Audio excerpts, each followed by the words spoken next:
This is Prabhat from designers India. आज के इस वीडियो लेक्चर में हम लोग फिजिक्स को स्टार्ट करने वाले हैं। तो फिजिक्स के चैप्टर को स्टार्ट करने से पहले जो बेसिक मैथमेटिक्स है उसको पहले हम लोग क्लियर करेंगे। तो उस बेसिक मैथमेटिक्स के जो सबसे पहला टॉपिक है यानी कि ट्रिग्नोमेट्री, उसके कंसेप्ट को समझेंगे। यानी आज का जो टॉपिक हमारा होगा वो बेसिक कंसेप्ट ऑफ ट्रिग्नोमेट्री होगा और इसी के साथ आज हम लोग फिजिक्स को इनिशिएट कर रहे हैं, शुरुआत दे रहे हैं। तो चलिए इसी बात के साथ हम लोग बेसिक कंसेप्ट ऑफ ट्रिग्नोमेट्री को समझते हैं, जो कि आपके जो अपकमिंग चैप्टर्स होंगे और उसमें जो भी रिलेटेड ट्रिग्नोमेट्री से बातें होंगी उसको जब आप पढ़िएगा तो वो आसानी से आपको समझ में आएगा। तो चलिए इसी बात के साथ हम लोग इस टॉपिक को स्टार्ट करते हैं। तो आज का जो हमारा टॉपिक है वो है basic concept of trigonometry. Basic concept of trigonometry ठीक है। 10th में हम लोग काफ़ी ट्रिग्नोमेट्री के बारे में पढ़ चुके हैं। हम लोग ये पढ़ चुके हैं कि ट्रिग्नोमेट्री जो है वो राइट एंगल ट्रायंगल्स के लिए ही होता है और इसके जो भी ट्रिग्नोमेट्रिक रेशियोज़ है इसके वैल्यूज़ को हम लोग कुछ याद किए हुए हैं। तो बेसिकली 10th के बेसिस पे जो हम लोगों को बात मालूम है उसी के बेसिस पे आगे बढ़ना है। तो 10th में जनरली हम लोगों को क्या पढ़ना था और क्या देखे ट्रिग्नोमेट्री में कि एक राइट एंगल हुआ करता था, राइट एंगल ट्रायंगल हुआ करता था। दूसरा क्या बात मिलता था, एंगल्स मिलते थे, 3 तरह के एंगल्स मिलते थे, ठीक है। और तीसरी बात क्या मिलती थी, 3 तरह के साइड्स भी मिलते थे, ठीक है।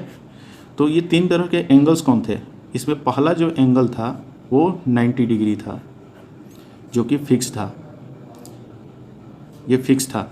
अगर ये रहेगा तभी हम उसको राइट एंगल ट्रायंगल बोलेंगे। बाकी के जो 2 एंगल्स थे यानी कि θ1 और θ2 ये एक्यूट एंगल्स थे, ये एक्यूट एंगल्स थे। यानी कि और ये कैसे एक्यूट एंगल्स थे कि θ1 और θ2 को जोड़ने के बाद से ये कितने डिग्री के हो जाते थे, 90 डिग्री। तभी तो एंगल सम प्रॉपर्टी को डिफाइन करता था। यानी कि 3 एंगल को जोड़ेंगे तो वो 180 के बराबर हो जाए, ये ट्रायंगल का प्रॉपर्टी है। तो 90 और 90 जोड़िएगा तो कितना हो जाएगा, 180 हो जाएगा। और 3 साइड्स कौन कौन से थे, बहुत आसान है। परपेंडिकुलर था एक बेस था और तीसरा जो था वो हाइपोटेन्यूज था, ठीक है। इस पूरे बात को थोड़ा सा एक फिगर से एनालिस करते हैं। जैसा कि हमने यहाँ पे एक राइट एंगल ट्रायंगल बनाया, ठीक है। ये ए है वर्टेक्स है, ये बी वर्टेक्स है और सी वर्टेक्स है। तो ये ए बी और बी सी जो है ये म्यूचुअली परपेंडिकुलर लाइंस है। तो यहाँ पे कितना डिग्री बनता था, 90 डिग्री। और ये सी वर्टेक्स पे θ1 हुआ करता था और ए वर्टेक्स पे θ2 हुआ करता था। और θ1 और θ2 जो थे एक्यूट एंगल्स थे जिसको जोड़ने के बाद से कितना आ जाता था, 90 डिग्री। इन द सेंस मेरे कहने का मतलब है कि 90 डिग्री प्लस θ1 और θ2 को जब जोड़ा जाता था 180 डिग्री। क्लियर बात हो गया कि 90 डिग्री प्लस ये θ1 और ये θ2 मिलके कितना होगा, 90 डिग्री, तब जाके ये 180। और एंगल सम प्रॉपर्टी को ये क्या करता था, डिफाइन करता था। तो अब बात क्या है कि इसमें किसको परपेंडिकुलर कहेंगे, किसको बेस कहेंगे और किसको हाइपोटेन्यूज कहेंगे। तो इसमें भी कॉन्सेप्ट्स है कि हम लोग जिस थीटा को कंसीडर करते हैं उसी थीटा के बेसिस पे हम लोग परपेंडिकुलर, बेस और हाइपोटेन्यूज बताते हैं। तो हमेशा एक बात ध्यान रखिएगा कि यहाँ पे जो 90 डिग्री है इसके सामने जो होता है उसको हम लोग हाइपोटेन्यूज बोलते हैं। और इस θ1 के सामने जो होगा साइड, अभी θ1 को कंसीडर कर रहे हैं, तो θ1 के सामने जो साइड होगा, देखिए θ1 के सामने क्या है, ए बी है, तो ये हमारा परपेंडिकुलर हो जाएगा। और θ1 जिस साइड से बन रहा है, तो देखिए ये θ1 इस साइड से बन रहा है, ठीक है, BC से, तो ये BC हमारा क्या हो जाएगा, बेस हो जाएगा। लेकिन अगर θ2 को कंसीडर करके परपेंडिकुलर, बेस और हाइपोटेन्यूज को कंसीडर करें तो क्या होंगे, तो देखिए θ2 के सामने जो होगा, यानी कि अब ये θ2 के लिए ये बेस क्या हो जाएगा, परपेंडिकुलर हो जाएगा। और इस θ2 किस से बन रहा है, देखिए AB से बन रहा है ये θ2, देखिए ए से बी देख सकते हैं, AB जो लाइन है वो एंगल कुछ ऐसे बन रहा है। तो AB से ये θ2 बन रहा है, इसलिए ये क्या हो जाएगा, θ2 के लिए ये जो परपेंडिकुलर है वो क्या हो जाएगा, बेस हो जाएगा। और इसमें 90 डिग्री के सामने फिर से क्या आ गया, हाइपोटेन्यूज। तो हाइपोटेन्यूज यहाँ पे चेंज नहीं हो रहा है, वो सिर्फ कि चेंज क्या हो रहा है, बेस और परपेंडिकुलर। ठीक है, तो उम्मीद है ये आपको बात समझ में आ गया होगा। जिस थीटा के हिसाब से आपको परपेंडिकुलर, बेस या हाइपोटेन्यूज पूछा जाए उसको कंसीडर करना है। तो अगर थीटा 1 को कहा जाए कि थीटा 1 के हिसाब से आप परपेंडिकुलर बेस बताइए, तो थीटा 1 के सामने जो भी साइड होगा वो परपेंडिकुलर होगा, और जिससे थीटा 1 बन रहा है उसको हम लोग क्या बोलेंगे, बेस बोलेंगे। और 90 डिग्री के सामने जो होगा उसको हम लोग हाइपोटेन्यूज बोलेंगे। उम्मीद है बात समझ में आ गया होगा।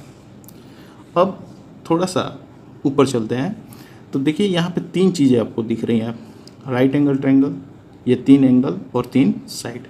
अब ये लोग आपस में कंबाइन करके, मतलब ये लोग आपस में कंबाइन करके 6 तरह के ट्रिग्नोमेट्रिक रेशियो बनाते हैं। Combine and form 6 types of T ratios.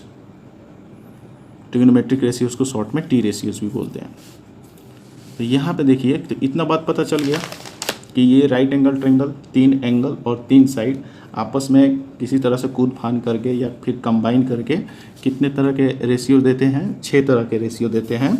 आपको मालूम होगा, जो सबसे पहला रेशियो आता है उसको हम लोग साइन बोलते हैं, दूसरा जो आता है उसको कॉस बोलते हैं, तीसरा जो आता है उसको टैन बोलते हैं, चौथा जो आता है उसको कॉसेक बोलते हैं, पांचवा जो आता है उसको हम लोग सेक बोलते हैं, और छठा और अंतिम को हम लोग क्या बोलते हैं, कॉट बोलते हैं। तो अब हम लोग ये ट्रिग्नोमेट्रिक रेशियो बताते क्या हैं, तो ट्रिग्नोमेट्रिक रेशियो कुछ नहीं होता है, ये राइट एंगल ट्रायंगल के साइड्स का क्या होता है, रेशियो होता है, जो कि किसी एंगल पे निकलता है। उस ट्रायंगल में, उस राइट एंगल ट्रायंगल में जो भी एंगल से पूछा जाएगा उसके बेसिस पे हम लोग इस ट्रिग्नोमेट्रिक रेशियो का वैल्यू को पता करते हैं। तो अगर यहाँ पे अब ट्रिग्नोमेट्रिक रेशियो को अगर यहाँ पे देखा जाए तो कितना एक्यूट एंगल्स ट्रायंगल बन रहा था, एक्यूट एंगल कितना बन रहा था, 2, एक थीटा 1 और थीटा 2। तो यानी कि ये ट्रिग्नोमेट्रिक रेशियो जो है उसको हम लोग थीटा 1 और थीटा 2 के बेसिस पे निकाल सकते हैं। तो चलिए देखते हैं कि ट्रिग्नोमेट्रिक रेशियो थीटा 1 के रिस्पेक्ट में क्या होगा और थीटा 2 के रिस्पेक्ट में क्या होगा। तो सबसे पहले हम लोग थीटा 1 के रिस्पेक्ट से देखते हैं। तो इसके लिए क्लियर फिर से डायग्राम बना लेते हैं। जैसे मान लीजिए ये हमारा फिर से एक राइट एंगल ट्रायंगल हो गया, ये थीटा 1 है, ये थीटा 2 है, ये ए वर्टेक्स है, ये बी वर्टेक्स है और ये सी है। और थीटा 1 के अभी हम लोग सिर्फ थीटा 1 को कंसिडर करेंगे, यानी साइन थीटा 1 क्या होगा, कॉस थीटा 1 क्या होगा, टैन थीटा 1 क्या होगा, कॉसेक थीटा 1 क्या होगा, सेक थीटा 1 क्या होगा, कॉट थीटा 1 क्या होगा। तो देखिए अभी जैसे बताया गया कि जिस एंगल्स को कहा जाए उस एंगल को कंसिडर करते हैं और उसी के हिसाब से हम लोग साइड्स का नाम देते हैं। तो चूंकि यहाँ पे 90 डिग्री है तो ये वाला क्या हो जाएगा, हाइपोटेन्यूज, और थीटा के सामने जो होगा उसको हम लोग क्या बोलेंगे, परपेंडिकुलर। और ये थीटा 1 जिससे बन रहा है, देखिए BC से बन रहा है इसलिए इसको बेस बोलेंगे।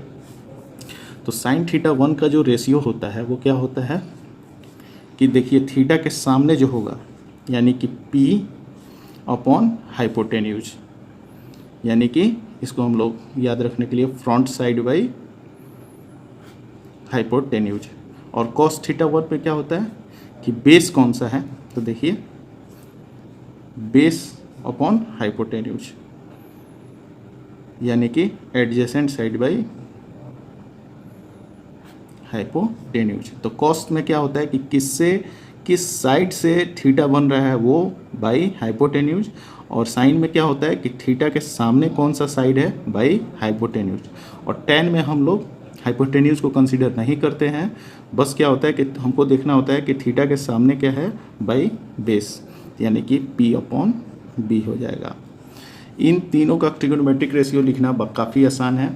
बस अब देख लीजिए साइन का जो रेसिप्रोकल होता है वो क्या होता है, कॉसेक थीटा 1 होता है, मतलब साइन का रेसिप्रोकल कॉसेक होता है। तो जो भी हमारा यहाँ पे साइन थीटा 1 का जो रेशियो आया है उसको जस्ट उल्टा करके लिख दीजिए। तो H अपॉन P, इसका क्या हो जाएगा, कॉस का देखिए रेसिप्रोकल क्या होता है, सेक होता है, तो ये क्या हो जाएगा H अपॉन B। और कॉट किसका उल्टा होता है, टैन का होता है, तो इसलिए कि ये क्या हो जाएगा B/P। ठीक उसी तरह से आपको अगर कहा जाए कि ट्रिग्नोमेट्रिक रेशियो आप θ2 के रिस्पेक्ट में बताइए, यानी sin θ2 बताइए, cos θ2 बताइए, और क्या, और tan θ2 बताइए, तो क्या लिखेंगे आप, कैसे लिखेंगे इसको। तो देखिए अब हमको θ2 कंसीडर करना है, तो θ2 जो होगा वो बेस एक्चुअली में क्या हो जाएगा, परपेंडिकुलर। ठीक है, इस θ2 के रिस्पेक्ट में ये बेस क्या हो जाएगा, परपेंडिकुलर। और ये θ2 किससे बन रहा है, देखिए AB से बन रहा है, तो ये परपेंडिकुलर क्या हो जाएगा, बेस, और ये हाइपोटेन्यूज तो चेंज नहीं करेगा। तो sin θ2 में क्या होगा, ये देखिए थीटा के सामने क्या है, B और अपॉन हाइपोटेन्यूज।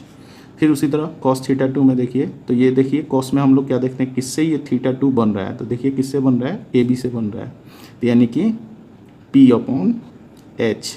और tan θ2 में देखिए, तो देखिए θ2 के सामने क्या है, B है, अपॉन P हो जाएगा। ठीक है, tan में हम लोग H को कंसीडर नहीं करते हैं। बिल्कुल cosec थीटा, साइन का उल्टा क्या हो जाता है, sin θ2 का उल्टा क्या हो जाएगा, यानी रेसिप्रोकल क्या हो जाएगा, cosec θ2। बस इसी को पलट के लिख देना है, तो H/B। sec θ2, यानी sec किसका उल्टा है, cos का उल्टा है, तो sec θ2 क्या होगा, बस फिर से इसको पलट दीजिए, H/B। और tan θ2 यानी कि इसका उल्टा क्या होगा, cot θ2 होगा, बस इसी को पलट दीजिए, P/B। ठीक है, उम्मीद है समझ में आ गया होगा। अब चलिए इस पूरे कंसेप्ट को एक नेचुरल एग्जाम्पल से कंसीडर करते हैं।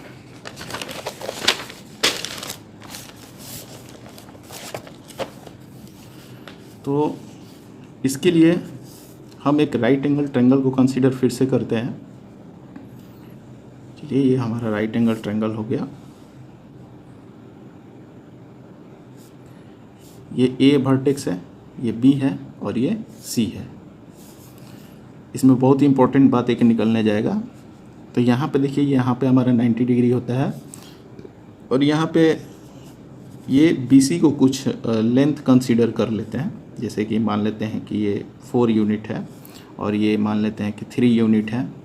तो अब चूँकि ये राइट एंगल ट्रायंगल है, तो इसका हाइपोटेन्यूज कितना होगा, यानी AC यहाँ पे हमारा हाइपोटेन्यूज है, इसका वैल्यू कितना होगा वो हम लोग पाइथागोरस थ्योरम से निकाल सकते हैं। चूँकि राइट एंगल ट्रायंगल है, तो राइट एंगल ट्रायंगल में तो पाइथागोरस थ्योरम अप्लाई होता ही है। तो चलिए देखते हैं, पाइथागोरस थ्योरम से राइट एंगल ट्रायंगल को निकालते हैं।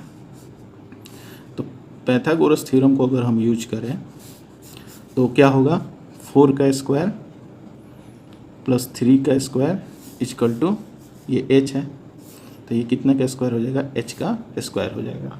तो 4 का स्क्वायर कितना होता है, 16, और 3 का स्क्वायर कितना होता है, 9, और ये किसका स्क्वायर हो जाएगा, H स्क्वायर। अब 16 और 9 को जोड़ दीजिए तो ये 25 हो जाएगा, यानी H स्क्वायर इक्वल टू 25।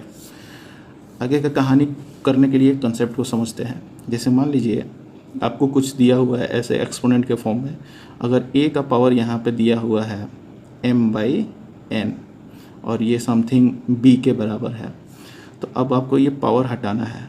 तो इसको कैसे लिख सकते हैं, A, तो अब ये जो है पावर जब यहाँ से उठ के इस साइड चलाएगा, मतलब LHS से अगर RHS में जाएगा तो क्या हो जाएगा, B का पावर n/m हो जाएगा। मतलब ये वाला ऊपर चला जाता है और ये वाला, मतलब ऊपर वाला नीचे, नीचे वाला ऊपर हो जाता है, तब ये इंडिपेंडेंट हो गया।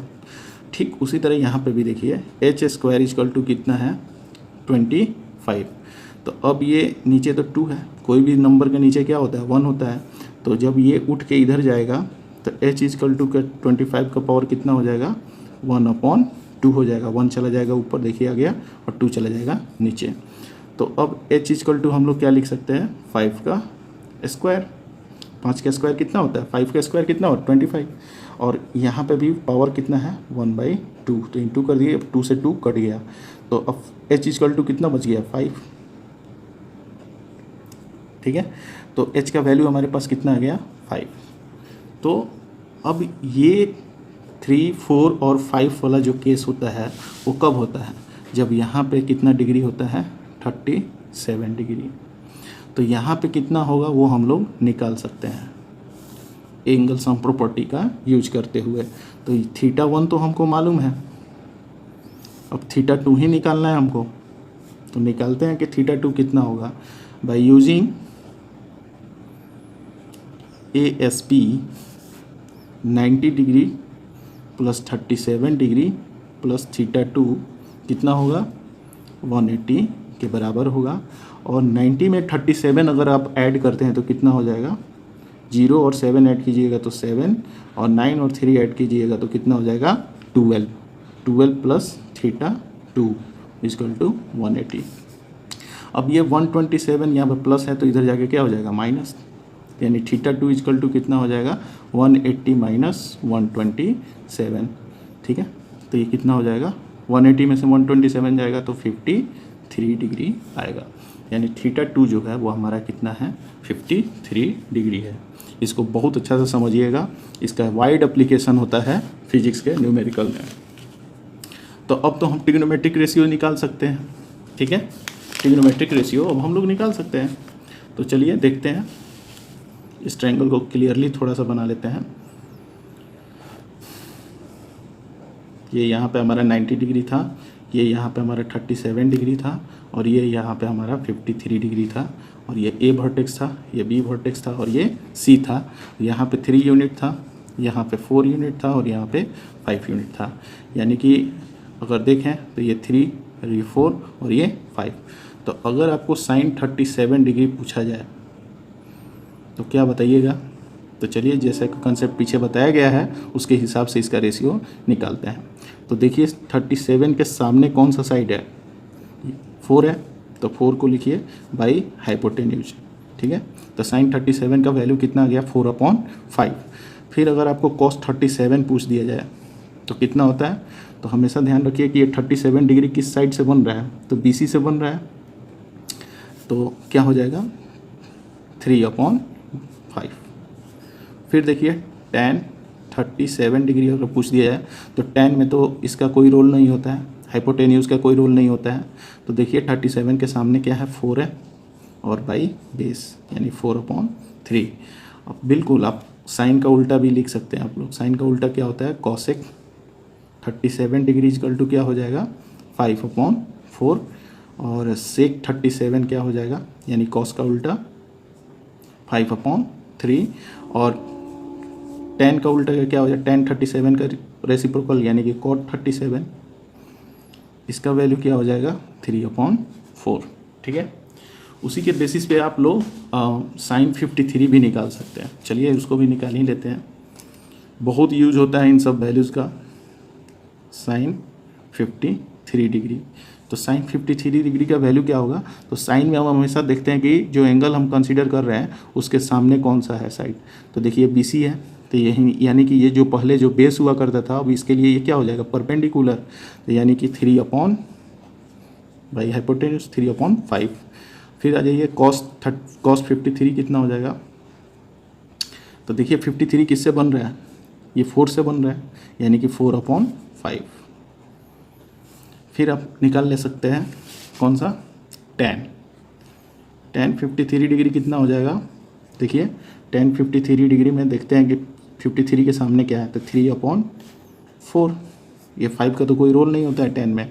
अब इसका आप उल्टा भी लिख सकते हैं कॉसेक 53 डिग्री, बस इसी को पलट दीजिए 5/3 और फिर इसका उल्टा यानी कि सेक 53 डिग्री, तो बस इसी को फिर से पलट दीजिए 5/4 और फिर इसका उल्टा यानी कि cot 53 डिग्री, तो ये कितना हो जाएगा 4/3।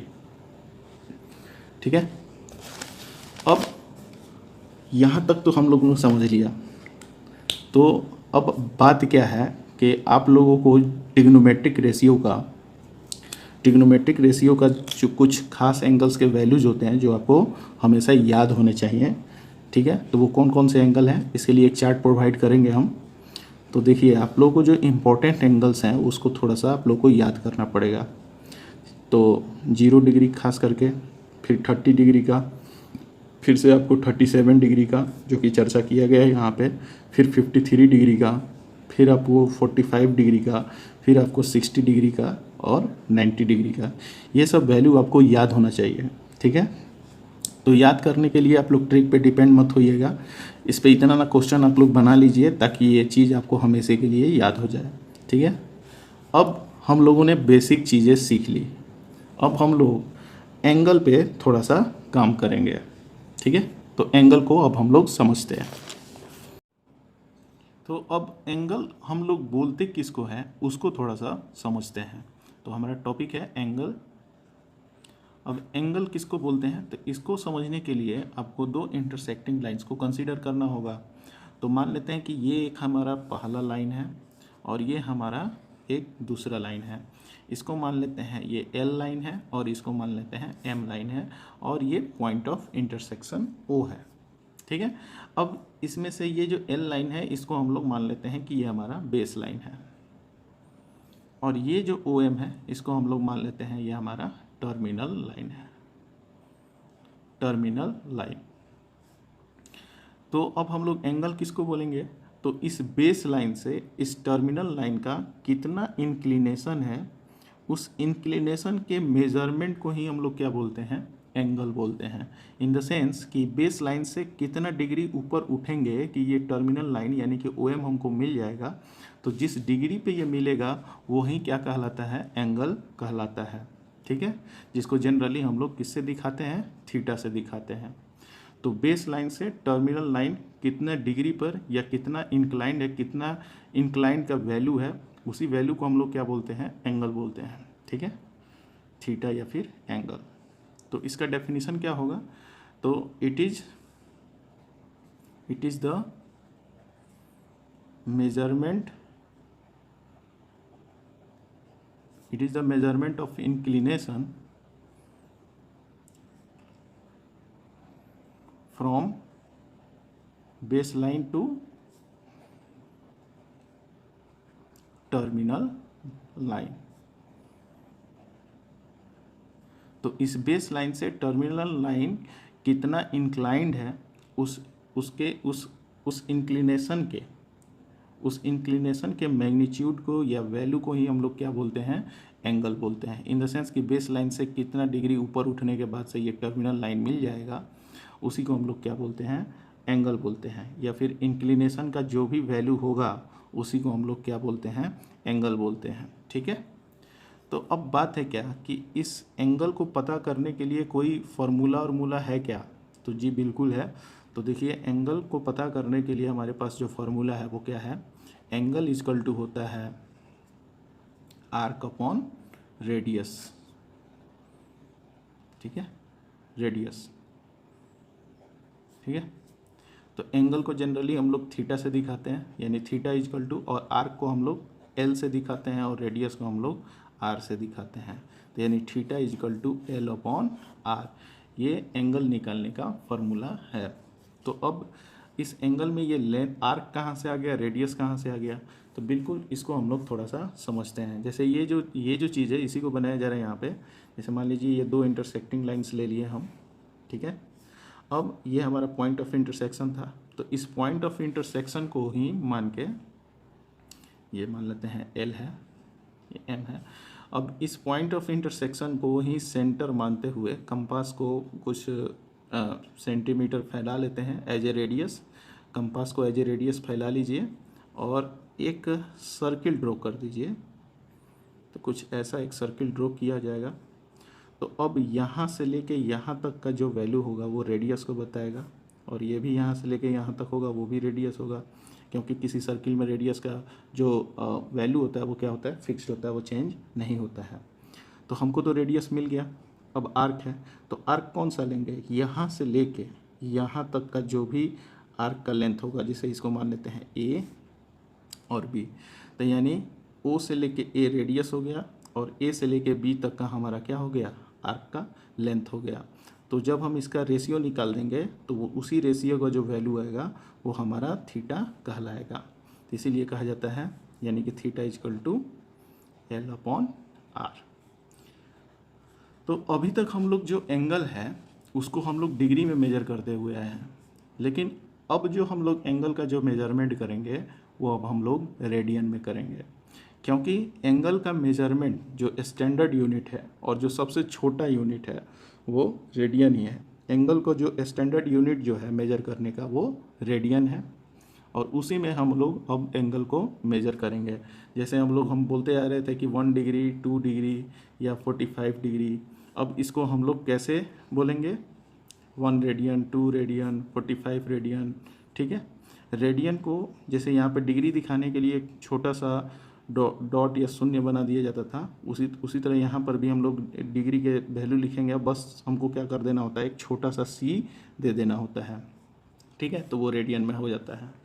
तो अब बात क्या है कि अब हम लोग डिग्री को रेडियन में भी चेंज कर सकते हैं और रेडियन को डिग्री में भी चेंज कर सकते हैं। इन द सेंस कि अगर आपको एंगल डिग्री में दिया हो तो उसको आप रेडियन में चेंज कर सकते हैं, अगर रेडियन में दिया हो तो आप उसको डिग्री में भी चेंज कर सकते हैं। तो सबसे पहली बात कि अभी हम लोगों ने थीटा निकालना सीखा। तो थीटा जो है अभी बताया गया कि थीटा का जो स्टैंडर्ड यूनिट है, यानी एंगल का जो मेजरमेंट का जो स्टैंडर्ड यूनिट है वो क्या है? रेडियन। तो लिख देते हैं यहाँ पे, रेडियन इज द स्टैंडर्ड और SI unit of angle measurement, ठीक है। जो हम लोग एंगल मेजर करते हैं उसका सबसे जो स्टैंडर्ड यूनिट है वो क्या है? रेडियन है। और जिन सिंपली इसको हम लोग जैसे डिग्री लिखते हैं वैसे डिग्री लिखेंगे, बस उसके ऊपर हम क्या लगा देंगे? सी लगा देंगे, ठीक है, एक छोटा सा सी लगा देंगे, तो वो चीज़ क्या बताएगा? रेडियन बताएगा हमको। लेकिन अब जितना डिग्री होता है उतना रेडियन नहीं होता है, ठीक है। तो अब बात है क्या कि अगर कोई चीज़ एंगल अगर डिग्री में दिया हो तो उसको रेडियन में कैसे चेंज करेंगे, रेडियन में दिया हो तो उसको डिग्री में कैसे चेंज करेंगे, इसको थोड़ा सा देखते हैं।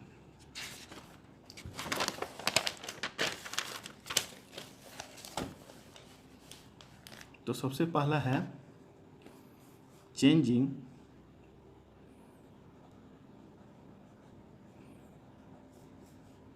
रेडियन डिग्री इनटू रेडियंस, ठीक है। अगर कोई डिग्री में एंगल दिया हो तो उसको रेडियंस में कैसे चेंज करेंगे? तो इसके लिए जो फॉर्मूला है वो क्या है? डिग्री गिवन, जितना भी डिग्री आपको दिया गया है उसको सिर्फ मल्टीप्लाई किससे कर देना है? Pi upon 180। और जब इसको आप कंप्लीटली सॉल्व कर लीजिएगा तो सॉल्व करने के बाद से जो भी वैल्यू आएगा उसको यहाँ पे एक छोटा सा सी लिख देना है, तो वो हमारा किस में चेंज हो जाएगा? रेडियंस में चेंज हो जाएगा। एज फॉर एग्जांपल, जैसे आपको मान लीजिए 60 डिग्री दिया हो, ये 60 डिग्री दिया हो और कह रहा हो कि आपको चेंज करना इसको किस में? रेडियन में। तो कैसे करेंगे रेडियन में चेंज इसको? तो देखते हैं।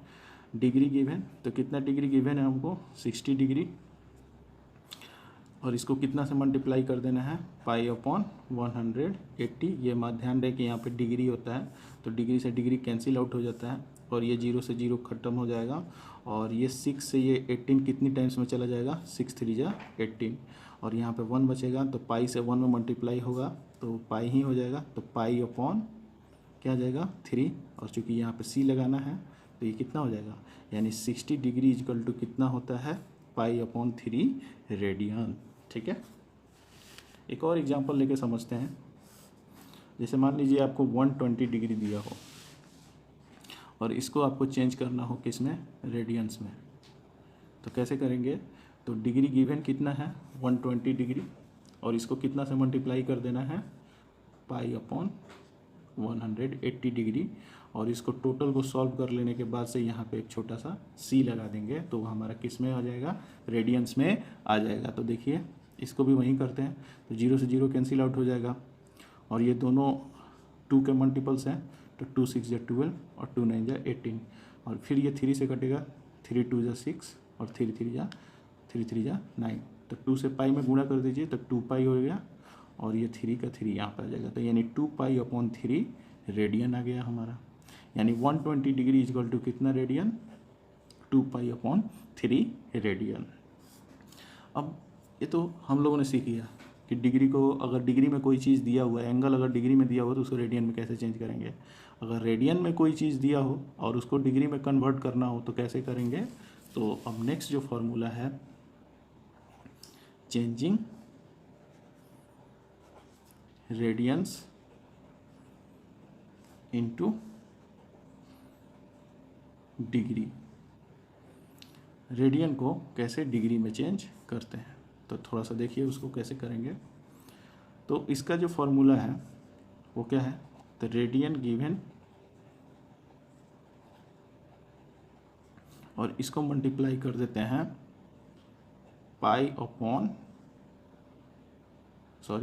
इसको मल्टीप्लाई करते हैं 180 अपॉन पाई रेडियन, ठीक है। और जब इसको सॉल्व कर लेंगे तो यहाँ पे डिग्री लगा देंगे। तो जैसे अगर मान लीजिए आपको दिया हुआ है पाई अपॉन 4 रेडियन दिया हुआ है, पाई अपॉन 4 रेडियन दिया हुआ है और इसको आपको चेंज करना है किस में, डिग्री में। तो कैसे चेंज कीजिएगा, तो रेडियन गिवन कितना है हमको, पाई अपॉन 4, ठीक है।